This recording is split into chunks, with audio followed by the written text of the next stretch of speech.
नहमदुहु व नुसल्ली अला रसूलिहिल करीम अम्मा बाद फ़ाउज़ु बिल्लाहि मिनश शैतानिर रजीम बिस्मिल्लाहिर रहमानिर रहीम.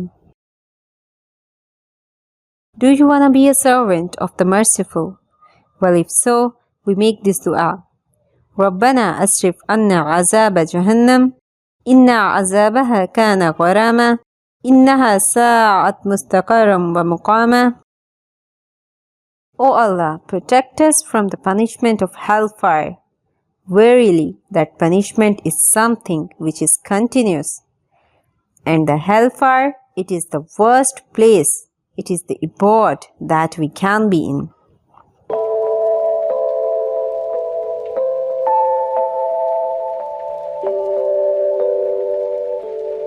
You know, when we talk about the hellfire, sometimes we get scared. Oh, like, don't talk about it. Well, not talking about it, it is not going to make it any less of a reality. It's not going to make it go away. And it's not going to allow us to take steps to protect ourselves from that hellfire. The hellfire is serious. The Prophet ﷺ described a man who will be in hellfire in Sahih Bukhari al-Muslim, and he has 2 cords under his feet, and those cords are warm and boiling his brain, and he will think that this is the worst punishment in hell. And reality is, it is the lightest punishment in the hellfire. And the Prophet ﷺ told us this. Why? So that we live a life that doesn't lead us to that direction. So intense is the hellfire. Allah subhanahu wa ta'ala says, كُلَّمَا نُضِجَتْ جُلُودُهُمْ بَدَّلْنَهُمْ جُلُودًا غَيْرَهَا لِيَذُوقُوا الْعَذَابَ إِنَّ اللَّهَ كَانَ عَزِيزًا حَكِيمًا. That whenever their skins are roasted through, we will replace them with other skins, so they may taste punishment. Indeed, Allah is Almighty, All-Wise. The punishment of hellfire is continuous. So this is serious. Now the question is, how do we protect ourselves from it? One of the things that leads us off the straight path and lead us to the hellfire is too enwrapped and engrossed in the dunya.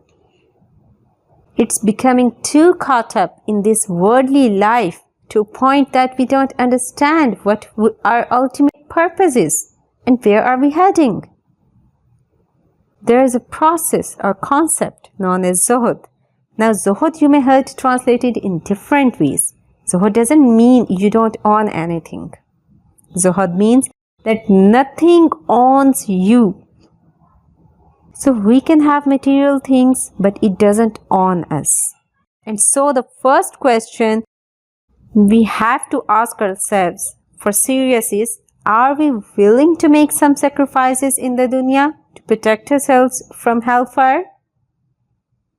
Because in the time of Prophet ﷺ, there were people, saw him, saw his blessed face, but they didn't want to give up the worldly positions. And there are people like that now, that they don't want to make any sacrifices. Are we willing to do that? That is the first step and the most important question to ask ourselves.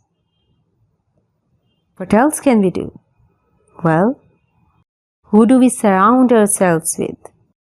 Show me who you are and I'll show you who you are. The Prophet ﷺ told us, Al-mar'u ala dini khalili, that a person is literally on the path and the way of their best friend. So be careful who you take as your best friend. Do our friend do anything for us which is productive?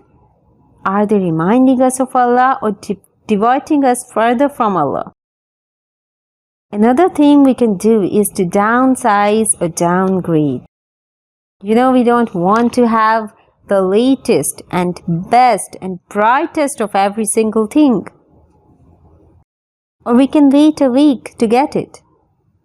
There was a very wealthy man. He says, very interesting thing. that when I came to the mall and I could afford everything in the store, I realized I didn't want it anymore. That desire wasn't there. Now we don't need to wait as believers to be millionaires to understand that. That may never happen.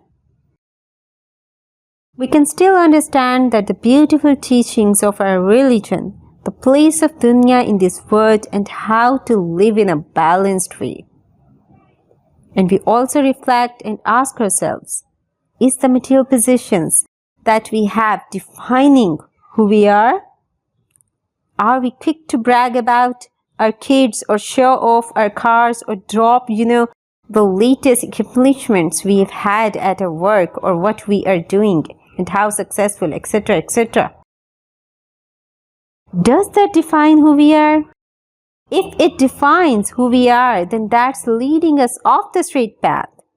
When we ask Allah subhanahu wa ta'ala for the best in this life and the next life, we're not asking Allah subhanahu wa ta'ala to be miserable here. Quite the contrary, we have a strong connection with Allah subhanahu wa ta'ala. Life here will be wonderful. What we are asking also is to stay on the path to protect us from hellfire and lead us to our ultimate destination, inshallah, Jannah.